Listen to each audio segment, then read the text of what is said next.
All right, so we have a Whirlpool refrigerator here. This is the top mount, freezer up top, refrigerator at the bottom. Now, we're behind a unit, and first thing is first, complaint on it. Unit was making a clicking sound and not cooling. So I'm going to be doing a lot of talking until the end of the video and just going over a couple scenarios so that if you guys are experiencing this, you will know what to do and whether or not you have a bad compressor. Now, I'm just right now checking for any kind of leaks, see if there's a leak in the system, just quick glance. So what we're going to be doing is unplugging the unit, plugging it back in. That's going to be your first thing you want to do. And if the unit stays running, you may be okay. Sometimes the timer or the board can have a problem and they just get stuck. So take a listen.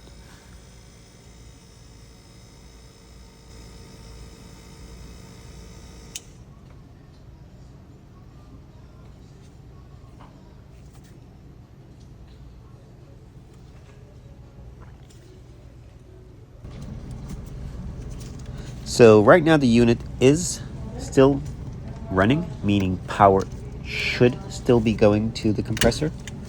We're unplugging the fan so you don't hit your hand, as it is a live test. Your hand would be hitting the fan.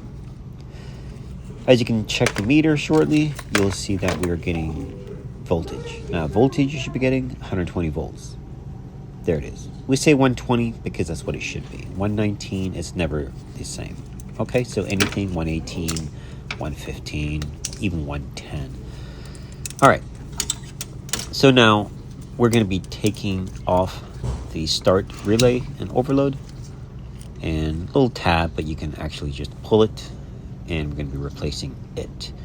Now, I don't recommend you even check for power, but I am doing it just to show you. If you're getting power to it and the compressor is not staying on, then the device is bad.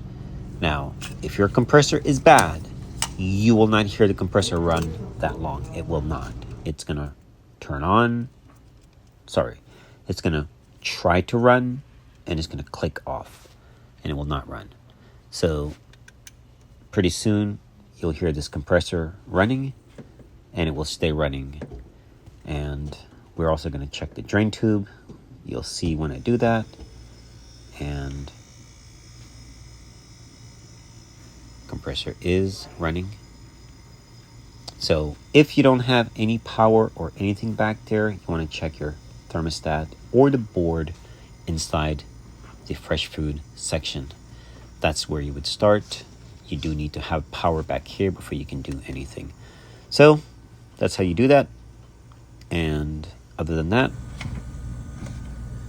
all right, so this last part, what I'm doing is cleaning out the duck bill drain tube, and that can help or stop your unit from basically icing up. If water is not drained, it can actually make its way all the way up and cause a defrost look-alike. All right, so keep that nice and clean. All right, guys, thanks for watching.